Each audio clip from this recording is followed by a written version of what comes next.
I want you to imagine a city that has gone dark. The power grid failed 3 weeks ago. The tap water stopped running 4 days after that. The smell of uncollected garbage and backed-up sewage is starting to permeate the walls of your high-rise apartment. A structure that used to be an asset worth $2 million, but is now just a concrete cage located 40 floors above the chaos. You are hungry.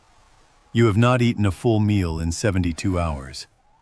In your safe, you have what the financial advisors told you was the ultimate insurance policy. You have 5 tubes of 1-ounce gold eagles and a 10-ounce silver bar.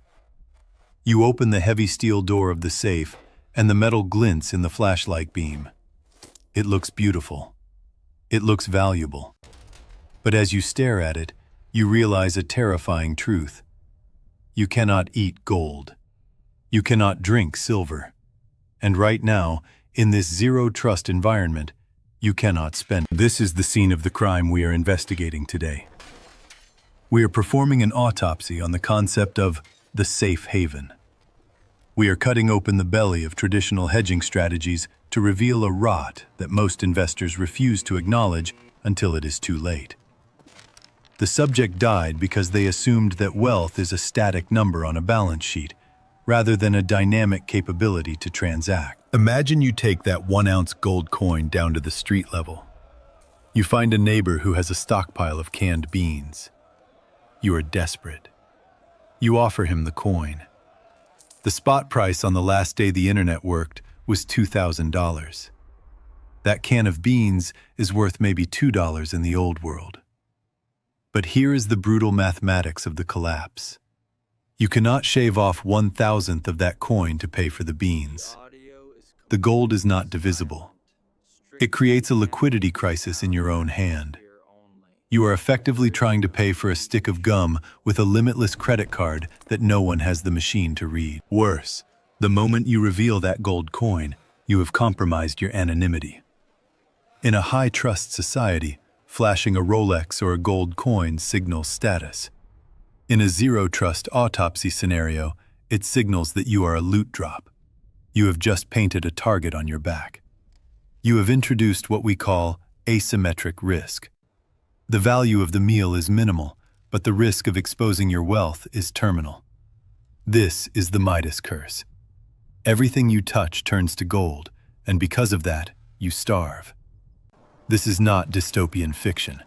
This is historical forensic analysis. We have seen this pattern repeat in the Weimar Republic in 1923. We saw it in Sarajevo in 1992. We are seeing it in parts of Venezuela and Lebanon right now.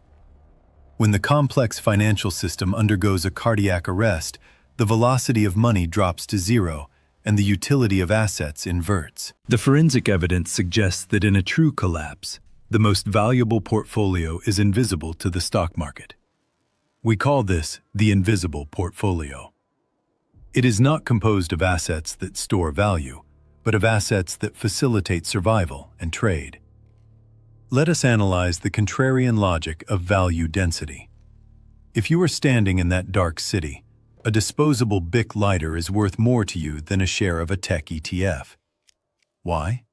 Because a lighter provides immediate, tangible utility. It creates fire. Fire boils water. Fire cooks food. Fire provides morale. And crucially, a lighter is divisible. If you have a pack of 50 lighters, you can trade one for a meal and keep 49. You maintain your capital base while servicing your liquidity needs.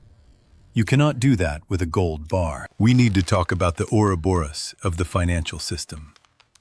The snake eating its own tail. The system tells you to buy gold to hedge against the dollar, but it prices the gold in dollars. It assumes that when the dollar dies, there will still be a functional market mechanism to determine the price of your gold. This is the illusion of nominal value. We are stripping away that illusion.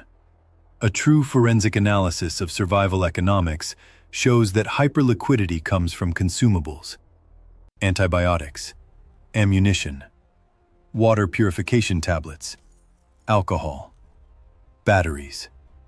These are the small denomination bills of the post-collapse economy. They are the fractional gold that actually works. A blister pack of amoxicillin has a higher trade velocity in a war zone than a diamond ring. A diamond requires an expert to appraise it. It requires trust that it is real. A sick father does not need an appraisal to know that he needs antibiotics for his daughter. The utility is absolute. The demand is inelastic. We are looking at a mathematical certainty here.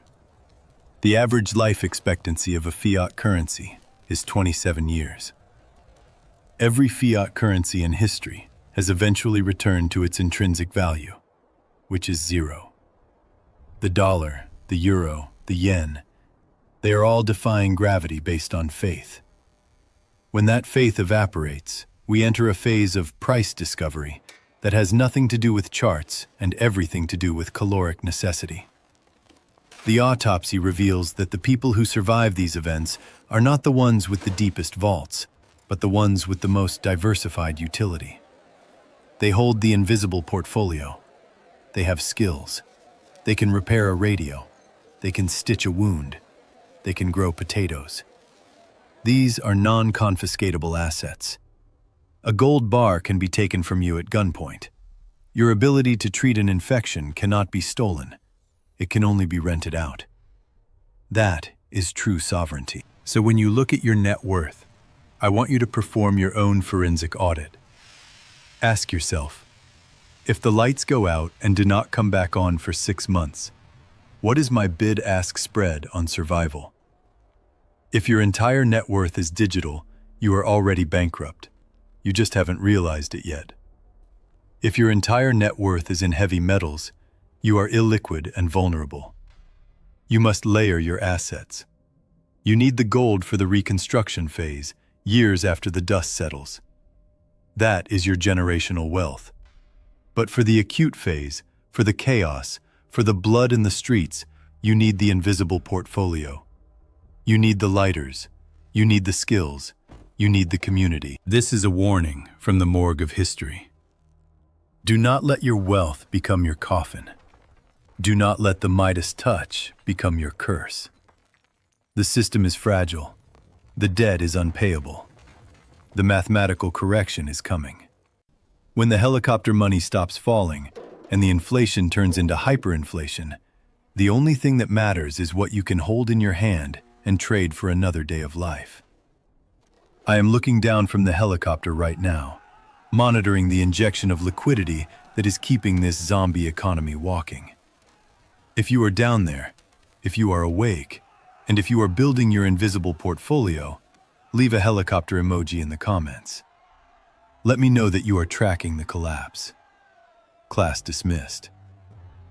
Imagine this. I want you to close your eyes and visualize a street corner in a developed nation, perhaps only 5 years from today. The power grid has been flickering for weeks. The banking apps on your phone are frozen, displaying a spinning wheel of death that never resolves. The smell in the air is distinct. It is not the smell of gunpowder, not yet. It is the smell of uncollected garbage rotting in the summer heat and the acrid scent of burning plastic from makeshift fires. You are standing there with a 1-ounce gold coin in your pocket. It is worth, nominally, $2,000 in the old world economy. But your stomach is twisting with a hunger you have never felt in your life.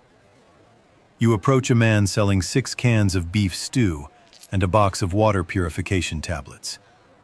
You pull out the gold coin. He looks at it, then he looks at you, and he shakes his head. He does not want the yellow metal. He cannot eat the metal. He cannot break the metal into small change to buy fuel for his generator.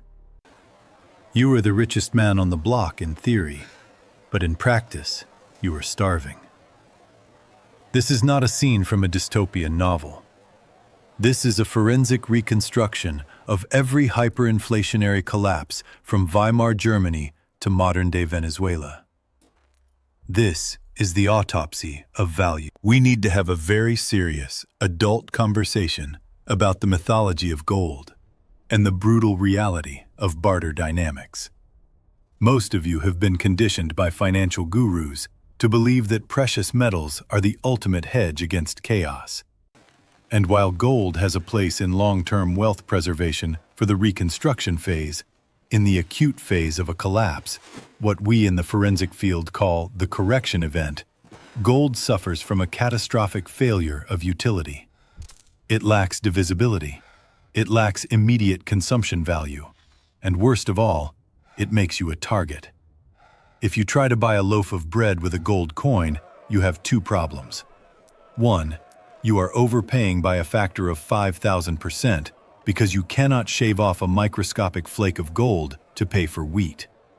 Two, you have just signaled to everyone in a 5-mile radius that you are holding sovereign wealth. You do not leave that transaction with bread. You leave that transaction followed. This brings us to the concept of the invisible portfolio. These are assets that fly completely under the radar of traditional economic theory, but represent the highest form of liquidity when the system breaks. We are talking about hyper-utility assets. These are items that possess high-value density, infinite divisibility, and immediate biological necessity. Let us analyze the mathematics of the humble disposable lighter. In a functioning economy, a plastic Bic lighter is worth less than $2. It is a throwaway item. But in a grid-down scenario, where the electrical infrastructure has suffered total cessation, that lighter represents approximately 3,000 ignitions. That is 3,000 fires, 3,000 boiled pots of water, 3,000 cooked meals, 3,000 nights of warmth. The return on investment, or ROI, on a box of 50 lighters stored in your closet is mathematically incalculable compared to a treasury bond. You can trade a single lighter for a day's labor. You can trade it for antibiotics. You can trade it for silence. It is small, it is concealable, and nobody kills you for a piece of plastic. This is what I call gray man wealth. It is wealth that does not shine. Now, consider the addiction index. When we perform autopsies on failed economies, we see a distinct pattern in what retains value. Human vices do not disappear during a collapse. They amplify. The stress of survival drives the demand for dopamine and relief through the roof. This is why small format alcohol, airplane bottles specifically, becomes a premier currency. They are sealed, they are standardized, and they act as a unit of account. A pint of vodka is a $20 bill. A single cigarette is a quarter. When the fiat currency is being swept into gutters by street cleaners because the paper is cheaper than toilet tissue, the man with a carton of cigarettes is the central banker of his neighborhood. This is the logic of the prison yard applied to the macroeconomy. We must also discuss the pharmacology of survival. In a modern society, you take for granted that a scratch on your leg is an inconvenience.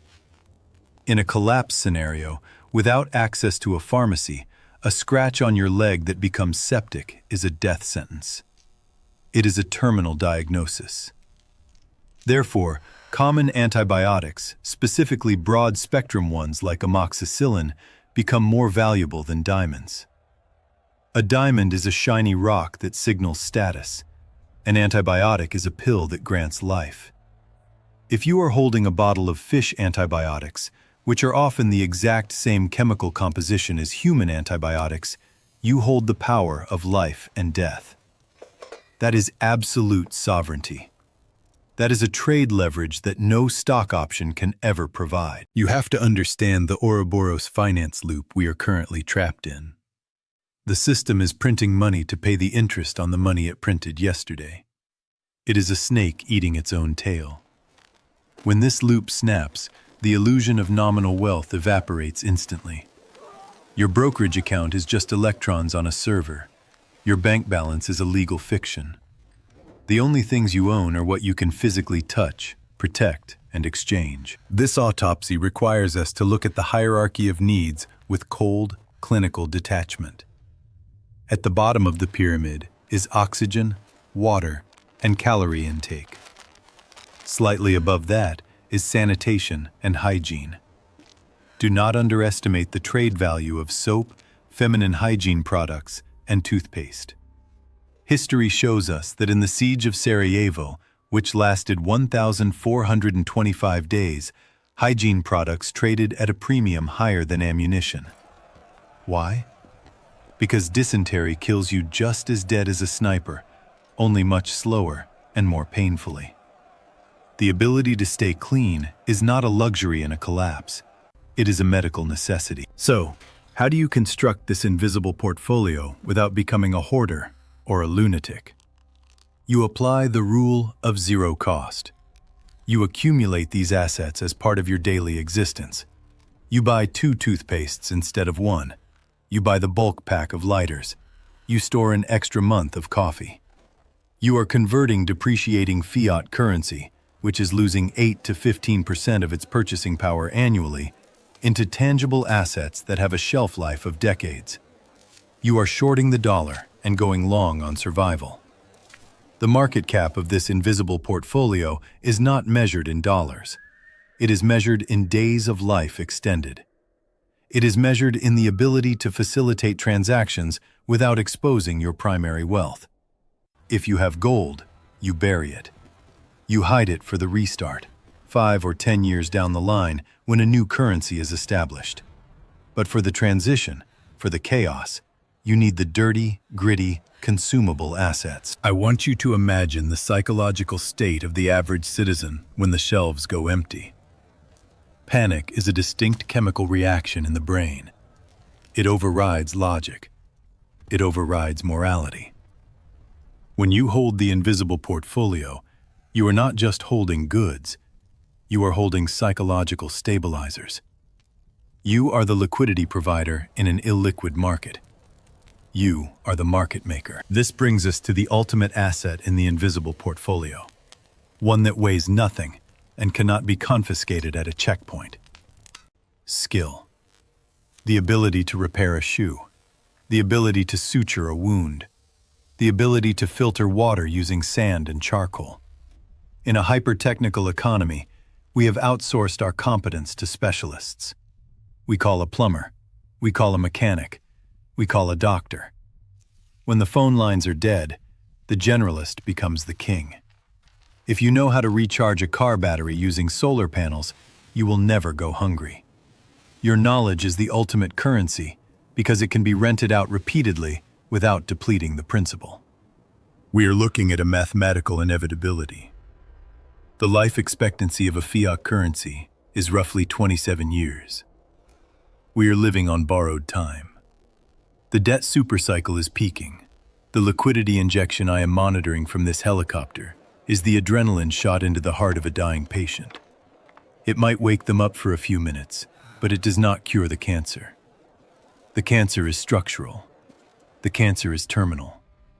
Do not be the person clutching a stack of paper bills while the world burns.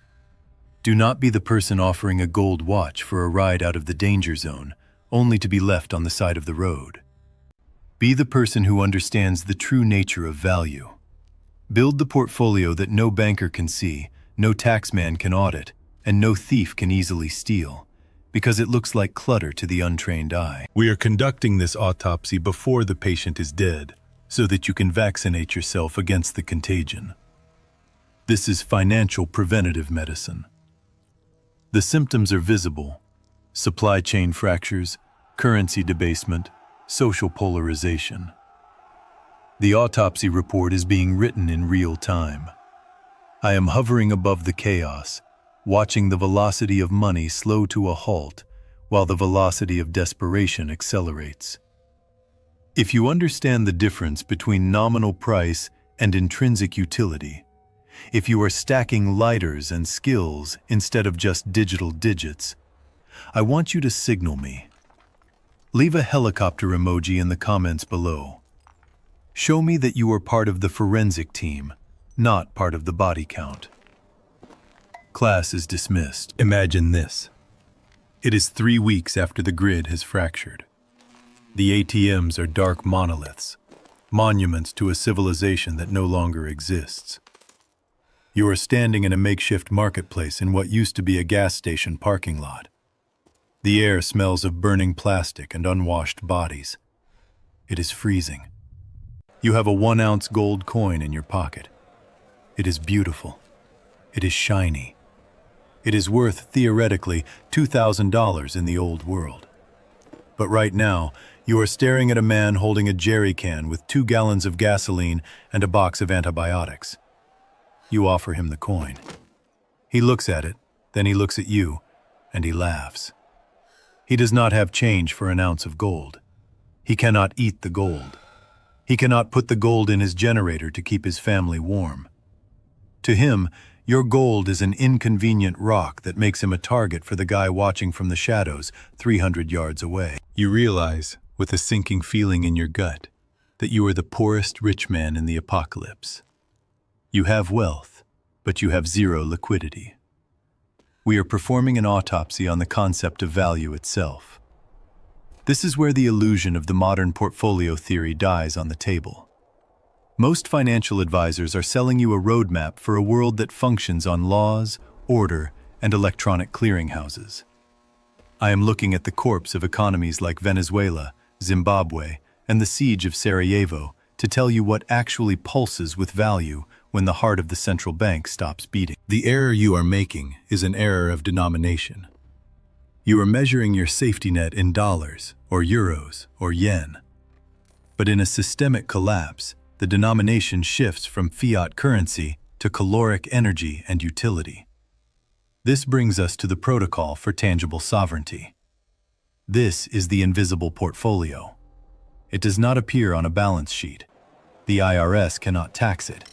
Thieves cannot easily loot it because they do not recognize it as wealth until it is too late. Let us dissect the mathematics of the humble Bic lighter. This is what I call life-sustaining liquidity. In our current timeline, a 50-pack of disposable lighters costs maybe $20. That is 40 cents per unit. It is trash. It is clutter. But let us transport that plastic tube of butane across the event horizon of a currency collapse. In the Stone Age, fire was a god. In a modern collapse, the ability to create fire instantaneously, without friction, without skill, is a superpower. When the supply chain breaks, a Bic lighter becomes a unit of currency more stable than the US dollar. It is divisible. It is portable. It has immediate, verifiable utility. You can trade 1 lighter for a can of beans. You can trade 2 for a ride to the next town. You cannot shave a sliver off your gold bar to buy a loaf of bread, but you can hand over a 40-cent lighter that is suddenly trading at a 10,000% premium in terms of purchasing power parity. This is asymmetrical upside. This is the only investment vehicle where the downside is you have a lot of lighters, and the upside is you stay alive. Now, let us cut deeper into the tissue of this invisible portfolio. We need to talk about the antibiotics, the miniature alcohol bottles, the water filtration tablets. These are not just supplies. They are small denomination transactional currency. In forensic economics, we call this high-velocity barter units. When trust in the government evaporates, trust in physics remains. Alcohol disinfects wounds and numbs pain. That is physics. Antibiotics stop infection. That is biology. These things do not rely on the Federal Reserve Chairman making a speech to retain their value. They are sovereign assets. But the most critical asset in this autopsy is not something you can hold in your hand. It is what sits between your ears and who sits at your table. We are talking about skills and networks. This is the only form of wealth that is completely portable. If you are stripped naked at a checkpoint and everything you own is confiscated, your gold is gone. Your cash is gone. But if you know how to suture a deep laceration, if you know how to repair a diesel engine, if you know how to purify water using basic chemistry, you are a walking central bank. You mint value through action. In every collapsed economy I have studied, the investment banker starves while the mechanic eats. The theoretical physicist is helpless, but the gardener is a king. This is the brutal reversion to the mean of utility. You need to diversify into skills that solve immediate, life-or-death problems for your community. This is not a hobby. This is capital accumulation. Every skill you master is a hedge against inflation and chaos. And then, there is the network. The lone wolf is a romantic myth that forensic experts find dead in the woods. In a collapse, your net worth is literally your network. Who do you know that you can trust with your life? Who knows you? This is the ledger of social capital. In Sarajevo, people did not survive because they had stocks. They survived because they knew the guy who guarded the water truck, and they traded favors. This is the Ouroboros of trust. You need to be building these alliances now, before the panic sets in. You need to be the person who brings value to the tribe, so the tribe has a vested interest in keeping you alive. We are looking at a future where the stock market might be flatlining, but the market for clean water and warm blankets is experiencing hyperinflation. The question is, are you long on reality, or are you short on survival? Do not misunderstand me. I am not saying precious metals are useless. They are for wealth preservation across generations, for the reconstruction phase, for bribing a border guard to let you leave the country.